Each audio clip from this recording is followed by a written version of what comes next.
नेताओं को नमन और वंदन करते हुए मेरे समक्ष उपस्थित भारतीय जनता पार्टी की वो सब कार्यकर्ता जिन्होंने मन में संकल्प ले लिया है कि इस बार तेलंगाना में भारतीय जनता पार्टी की सरकार लानी है, अगर मन में संकल्प ले लिया है तो जोर से बोलिए भारत माता की।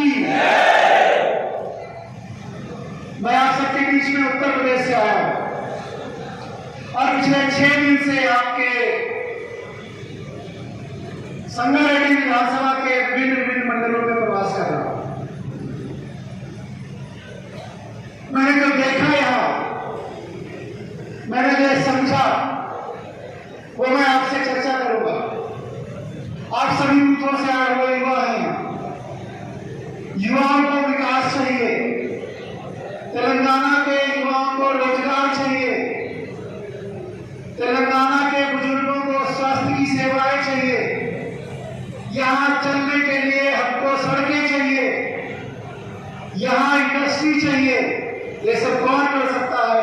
ये सब अगर कोई कर सकता है तो भारतीय जनता पार्टी के नरेंद्र मोदी के नेतृत्व की सरकार कर सकती है।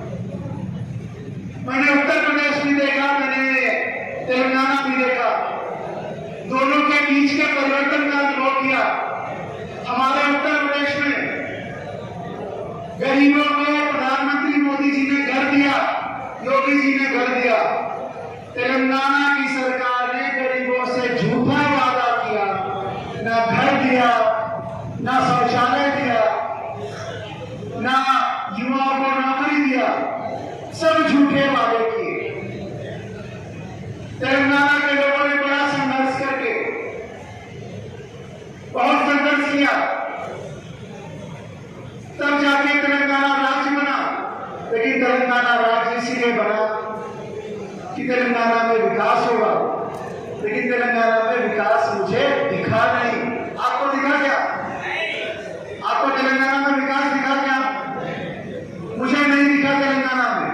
मैं गांव में गया तो गांव में लोगों ने घर बड़े सुंदर बनाए, बड़े अच्छे घर बनाए। मैं अपने बूथ अध्यक्ष से मिलने गया तो बूथ अध्यक्ष का घर भी अच्छा बना, लेकिन बूथ अध्यक्ष के घर तक आने वाली सड़क अच्छी नहीं बनी। सड़क बनाने का काम सरकार का था, प्रदेश की सरकार का था। मैं यहां आया तो मैंने देखा एक बड़ा हाईवे 1000 किलोमीटर का बन रहा।